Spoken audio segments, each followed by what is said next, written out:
Hello everyone, here Shalvi Paliwal. Welcome to Code with Shalvi. मैं आज सी programming की पूरी सीरीज लेके आई हूँ जिसमें कि मैं पार्ट 1 पार्ट 2 करके सारी वीडियोस अपलोड करूँगी। पहली जो ये वीडियो है वो इंट्रोडक्शन है सी का, और ये पूरा मेरा एजेंडा होगा कि क्या क्या चीज़ें कवर करनी है, ठीक है। और जैसे कि पहली वीडियो में इंट्रोडक्शन होगा सी का, सेकेंड में होगा कि कैसे हमें इंस्टॉल वगैरह करना है, क्या सॉफ्टवेयर इंस्टॉल करना है, क्या यूजेस हैं, ये सब पूरा कवर होगा। और जैसे कि टीसीएस, विप्रो, इन्फोसिस, ये जो कंपनीज हैं इनका तो आप सी प्रोग्रामिंग की बेसिक आती हो और आपको सोचना आता हो कि कैसे वो प्रॉब्लम सॉल्व हो सकती है और कैसे हम दूसरी तरीके से सॉल्व कर सकते हैं। अगर आपको ये आता है तो नॉर्मल आप इन कंपनीज में जो क्वेश्चंस आते हैं वो आसानी से निकाल सकते हो। और जो गूगल वगैरह हुई उसमें आपको डायनेमिक प्रोग्रामिंग की कैसे कॉम्प्लेक्सिटी कम हो सकती है, स्पेस कॉम्प्लेक्सिटी, टाइम कॉम्प्लेक्सिटी, कि जो प्रोग्रामिंग में कंस्ट्रेंट्स दिए हुए हैं वो हमारे फुलफिल हो जाए, तो वो चीज़ एडवांस में आ जाएगी। अभी मैं बेसिक कवर करने जा रही हूँ कि बेसिक जो बिल्डिंग है वो बहुत ज़रूरी है किसी चीज़ को स्टार्ट करने के लिए, तो बेसिक जरूर आना ज़रूरी है। तो अगले नेक्स्ट पॉइंट चलते हैं। हाँ, ये जो पूरी वीडियो सीरीज होगी उसमें हर एक वीडियो में एक पजल होगी जो कि वीडियो के लास्ट में होगी, ठीक है। उसका आपको आंसर देना होगा कमेंट में कि आप कैसे सॉल्व कर रहे हो उसको, और मैं उस जो पजल होगा उसका आंसर नेक्स्ट वीडियो में एक्सप्लेन करूँगी और उसको बताऊँगी।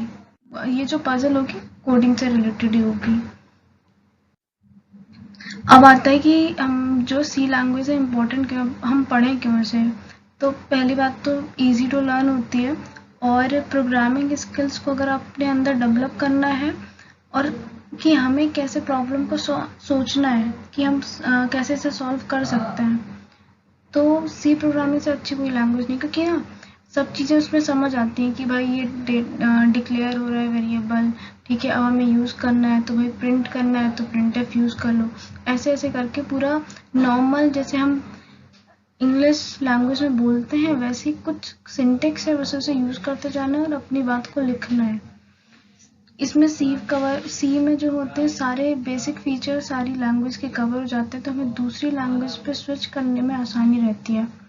सारी की सारी कंपनीज में मैं बता ही चुकी हूँ, ज़्यादातर सी प्रोग्रामिंग ही पूछती हैं। ओरेकल जो लिखी गई है वो सी प्रोग्रामिंग में ही लिखी गई है। कोर लाइब्रेरीज एंड्रॉयड की और डिवाइस ड्राइवर्स ये सारे के सारे सी लैंग्वेज में ही लिखे गए हैं। डिवाइस ड्राइवर का मतलब एज अ प्रोग्रामर पता होना बहुत ज़्यादा ज़रूरी है, क्योंकि डिवाइस ड्राइवर मतलब ये मान लो कि जैसे कि एक मीडिया प्लेयर को प्ले करना है, then you need device driver. अगर यूएसबी ड्राइव प्लग इन करनी है तो डिवाइस ड्राइवर उसमें होगा तभी वो चल पाएगी आपके डिवाइस में। तो ये सब जो सी की इम्पोर्टेंस है, ऐसा नहीं है कि सी बिल्कुल ही ख़त्म हो चुकी है। सारी कंपनीज इसीलिए सी पूछती हैं क्योंकि सी जो है वो बेसिक है, और अगर वो आती है तो कोई भी प्रोग्रामिंग लैंग्वेज आसानी से सीखी जा सकती है।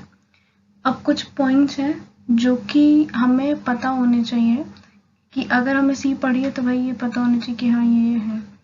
सी डेवलप की थी डेनिस रिची ने 1972 में, और ये एक प्रोसीजरल लैंग्वेज है, स्ट्रक्चरल लैंग्वेज है, मतलब कि एक स्ट्रक्चर इसका है जो कि हमें फॉलो करना तो होता है कि अगर हमें सी प्रोग्रामिंग में कोई कोड लिखना है तो।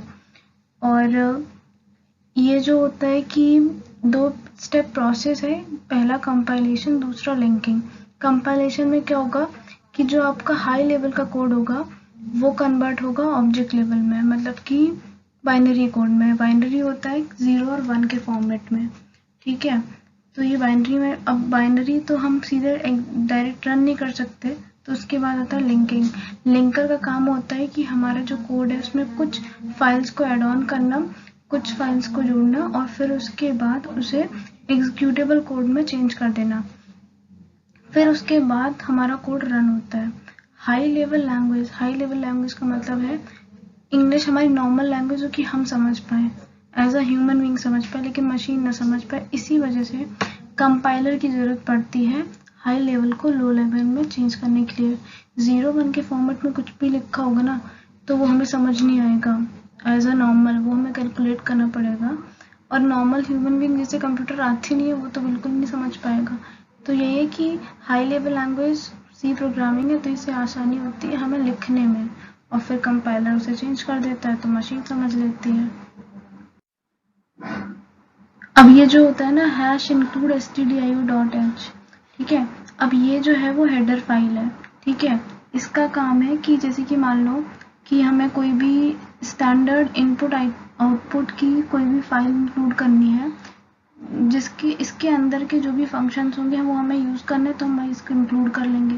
जैसे कि प्रिंटफ है, प्रिंटफ हमें यूज़ करना था, इस वजह से हमने इसको इंक्लूड किया, वरना अगर हम इसे यूज़ नहीं करेंगे तो हम अपनी कंप्यूटर स्क्रीन पे ए एज अ वेरिएबल डिस्प्ले नहीं करा सकते, ठीक है। हैश का मतलब है प्री प्रोसेसर डायरेक्टिव, ठीक है। इसका मतलब है कि भाई सबसे पहले जब कंपाइलर आए तो सबसे पहले इस चीज़ को एग्जीक्यूट करें। तो इससे क्या होगा कि जो stdio.h पूरा ये जो हेडर है इसको इंक्लूड कर लेगा, इसकी जगह रिप्लेस कर देगा इसकी पूरी फाइल को, जो इस हेडर फाइल में जो भी लिखा होगा उसको फाइल को लेके आएगा और यहाँ पे लिख देगा, मतलब यहाँ पे आ जाएगा वो चीज़, ठीक है।